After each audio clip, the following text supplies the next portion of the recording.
Nurunin berat badan, kamu harus paham dulu konsep gimana tubuh kita nurunin berat badan, biar kamu bisa pilih cara terbaik dan paling cocok buat kamu. Dan biar kamu juga nggak ketipu sama tips-tips dan trik-trik cepat yang banyak berseliweran di sosial media, oke? Jadi sekarang aku bakal jelasin konsepnya dan mungkin beberapa caranya, tapi nggak akan semua cara dan trik-triknya bakal aku kasih di video ini, karena udah banyak aku bahas juga di video-video sebelumnya tentang trik-trik nurunin berat badan. Kamu bisa cek aja di profil-profil sosial media Galuh Personal Trainer gitu. Dan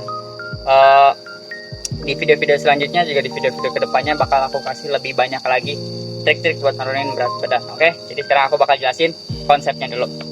Di sini ada kalori intake atau pemasukan kalori kamu, dan di sini ada body weight atau berat badan kamu. Nah, kita sekarang asumsiin dulu berat badan kamu misalnya 80 kg.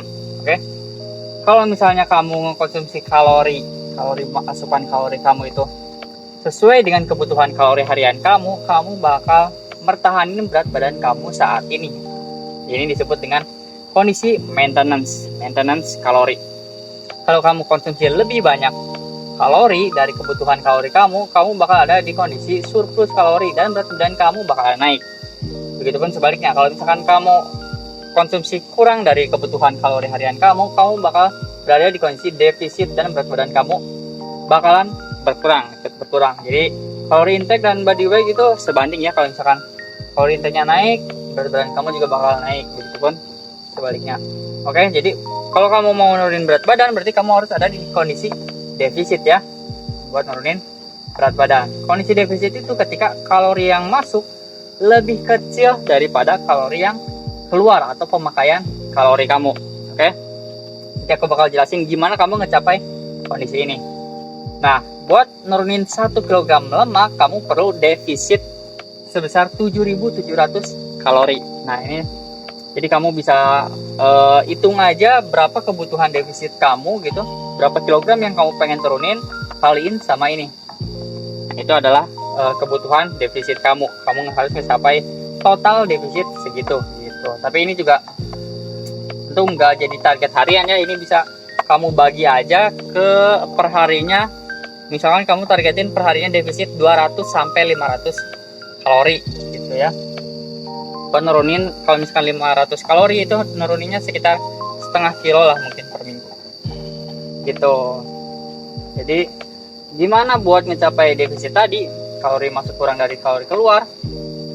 Oke, kalori itu kan energi ya, satuan energi. Kalori itu energi yang kamu dapat dari makanan.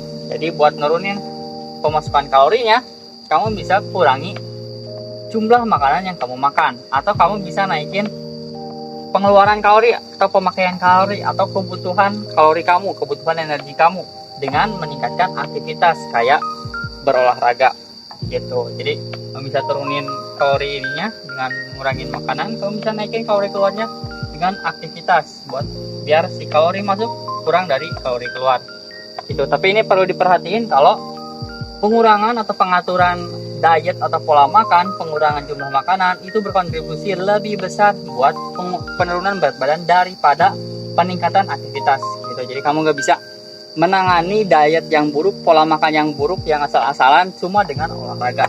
Itu bakalan sulit banget gitu. Nah, buat nutrisi aku saranin buat ningkatin jumlah protein kamu, jumlah asupan protein, dan mengurangi jumlah karbohidrat dan gula. Aku udah terangin nih di beberapa video tentang penelitian-penelitian yang bisa ngedukung kalau peningkatan protein dan penurunan karbohidrat dan gula itu bisa ngedukung penurunan berat badan kamu gitu ya.